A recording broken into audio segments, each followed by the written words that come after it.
Hello and welcome to Classic Books in Wonderland.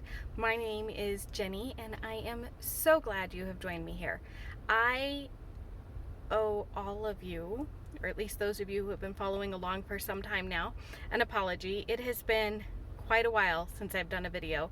I just got crazy busy the last couple of weeks, and the few times that I should have made these videos, I was exhausted. So I kept putting it off. It became that one thing that I was like, okay, what's the one thing I don't have to do right now? And it was reading, which I am so sorry to all of you, because reading is super important and you should try and read every day. And even though I wasn't reading these books out loud to you, I promise I've been reading nearly every day.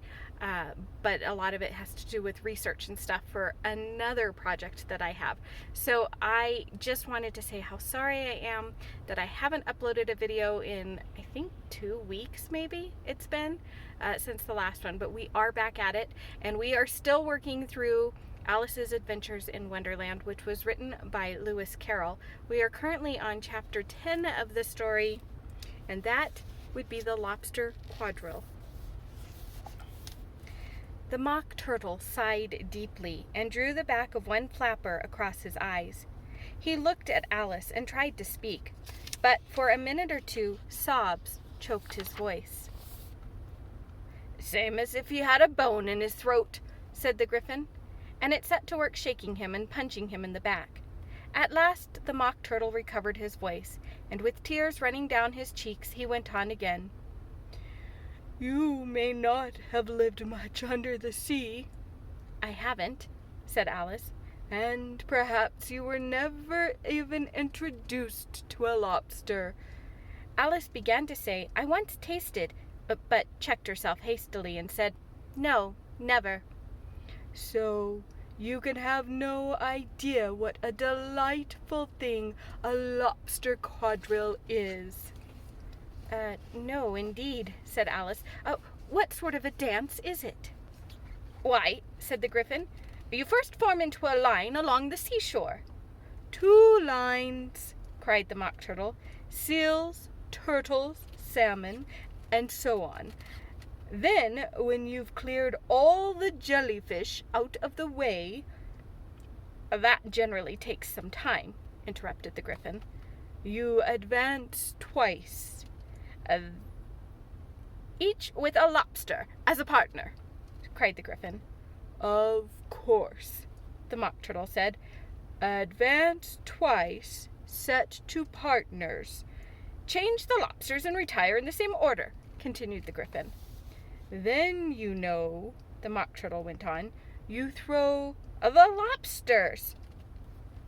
shouted the Griffin with a bound into the air. "As far out to sea as you can." "Swim after them!" screamed the Griffin. "Turn a somersault in the sea!" cried the Mock Turtle, capering wildly about. "Change the lobsters again!" yelled the Griffin at the top of its voice. "Back to land again, and that's all the first figure," said the Mock Turtle, suddenly dropping his voice, and the 2 creatures, who had been jumping about like mad things all this time, sat down again very sadly and quietly and looked at Alice. "It must be a very pretty dance," admitted Alice timidly. "Would you like to see a little of it?" said the Mock Turtle. "Oh, very much indeed," said Alice. "Come, let's try the first figure," said the Mock Turtle to the Griffin. "We can do it without the lobsters, you know. Which shall sing?"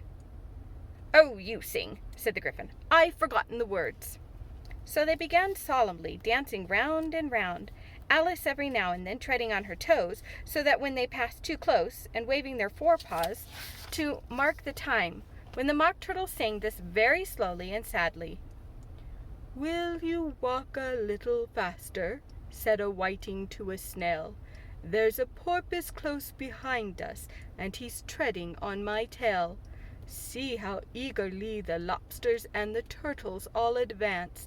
They are waiting on the shingle. Will you come and join the dance? Will you, won't you, will you, won't you, will you join the dance? Will you, won't you, will you, won't you join the dance?" You can really have no notion how delightful it will be when they take us up and throw us with the lobsters out to sea." But the Snell replied, "Too far, too fast," and gave a look askance. Said he thanked the whiting kindly, but he would not join the dance. Would not, could not, would not, could not, would not join the dance. Would not, could not, would not, could not join the dance. "What matters is how far we go," his scaly friend replied. "There is another shore, you know, upon the other side. The further off from England, the nearer is to France. Then turn not pale, beloved Snell, but come and join the dance. Will you, won't you, will you, won't you, will you join the dance? Will you, won't you, will you, won't you join the dance?" "Thank you. It's a very interesting dance to watch," said Alice, feeling very glad that it was over at last. "And I do so like that curious song about the whiting." "Oh, as to the whiting," said the Mock Turtle, you've seen them, of course?" "Oh, yes," said Alice. "I've seen them often at She checked herself hastily. "I don't know where Den may be," said the Mock Turtle, "but if you've seen them so often, of course you know what they're like?" "I believe so," Alice replied thoughtfully. "They have their tails and their mouths, and they're all over crumbs." "You're wrong about the crumbs," said the Mock Turtle. "Crumbs would all wash off in the sea. But they have their tails in their mouths, and the reason is—" Here the Mock Turtle yawned and shut his eyes. "Tell her about the reason and all that." "Oh, I'm sorry. Tell her about the reason and all that," he said to the Griffin. "The reason is," said the Griffin, "that they would go with the lobsters to the dance, so they got thrown out to sea. So they had to fall a long way. So they got their tails fast in their mouths, so they couldn't get them out again. That's all." "Thank you," said Alice. "It's very interesting. I never knew so much about a whiting before." "I can tell you more than that if you like," said the Griffin. "Do you know why it's called a whiting?" "I never thought about it," said Alice. "Why?" "It does the boots and shoes," the Griffin replied very solemnly. Alice was thoroughly puzzled. "Does the boots and shoes?" she repeated in a wondering tone. "Why, what are your shoes done with?" said the Griffin. "I mean, what makes them so shiny?" Alice looked down at them and considered a little before she gave her answer. "Well, they're done with blacking, I believe." "Boots and shoes under the sea," the Griffin went on in a deep voice, "are done with whiting, you know." "And what are they made of?" Alice asked in a tone of great curiosity. "Soles and eels, of course," the Griffin replied rather impatiently. "Any shrimp could have told you that." "If I'd been the whiting," said Alice, whose thoughts were still running on the song, "I'd have said to the porpoise, 'Keep back, please. We don't want you with us.'" "They were obliged to have him with them," the Mock Turtle said. "No wise fish would go anywhere without a porpoise." "Wouldn't it really?" said Alice in a tone of great surprise. "Of course not," said the Mock Turtle. "Why, if a fish came to me and told me he was going on a journey, I should say, with what porpoise?" "Don't you mean purpose?" said Alice. "I mean what I say," the Mock Turtle replied in an offended tone, and the Griffin added, "Come, let's hear some of your adventures." "I couldn't tell you my adventures, beginning from this morning," said Alice a little timidly, "but it's no use going back to yesterday, because I was a different person then." "Explain all that," said the Mock Turtle. No, the adventures first," said the Griffin in an impatient tone. "Explanations take such a dreadful time." So Alice began telling them her adventures from the time when she first saw the White Rabbit. She was a little nervous about it, just at first. The two creatures got so close to her, one on each side, and opened their eyes and mouths so very wide. But she gained courage as she went on.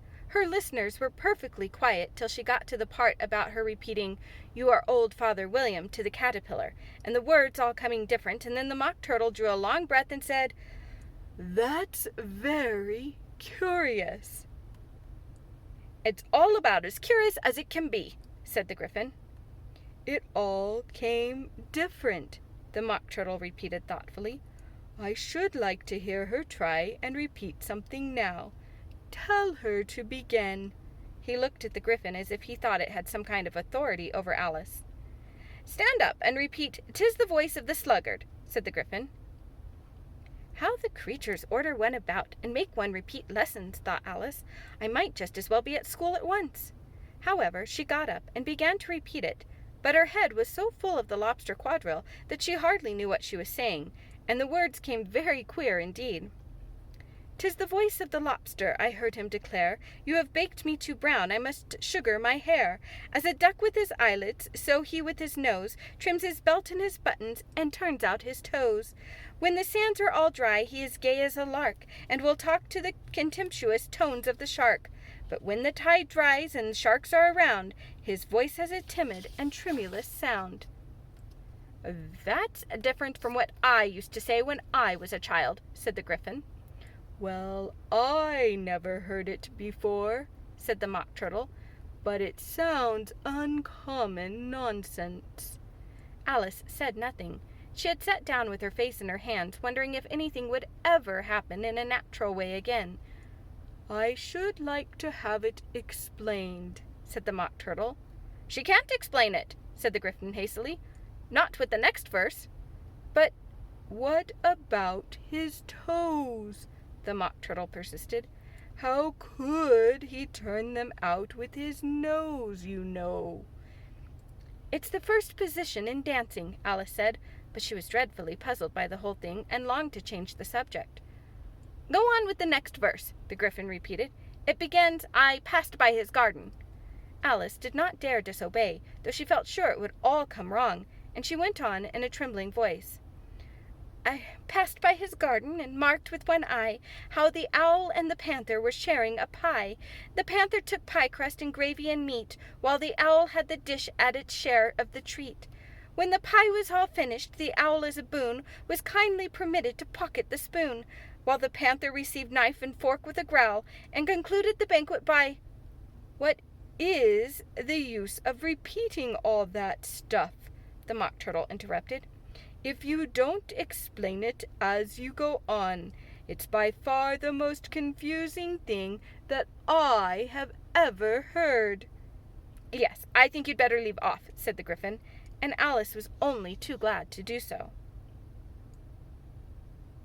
"Shall we try another figure of the Lobster Quadrill?" the Gryphon went on. "Or would you like the Mock Turtle to sing you another song?"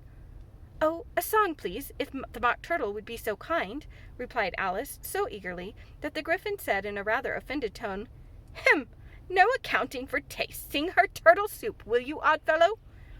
The Mock Turtle sighed deeply and began in a voice choked with sobs to sing this: "Beautiful soup, so rich and green, waiting for a hot tureen. Who for such dainties would not stoop? Soup of the evening, beautiful soup. Soup of the evening, beautiful soup. Beautiful soup. Beautiful soup. Soup of the evening. Beautiful, beautiful soup. Beautiful soup. Who cares for fish, game, or any other dish? Why would not give all else for 2 pennyworth only of beautiful soup? Pennyworth only of beautiful soup. Beautiful, beautiful soup. Beautiful soup. Soup of the evening. Beautiful, beauty full soup!" "Course again!" cried the Griffin, and the Mock Turtle had just begun to repeat it when a cry of "The trial's beginning!" was heard in the distance. "Come on!" cried the Griffin, and taking Alice by the hand it hurried off without waiting for the end of the song. "What trial is it?" Alice panted as she ran, but the Griffin only answered, "Come on!" and ran the faster, while more and more faintly came carried on the breeze that followed them the melancholy words, "Soup of the evening, beautiful, beautiful soup." And that is the end of chapter 10. So, I promise I will be back tomorrow with a new video. We will move on to chapter 11. We will be finishing this book very soon, and then we will move on to something new and exciting. I hope you all have a wonderful evening, and I will see you in tomorrow's video.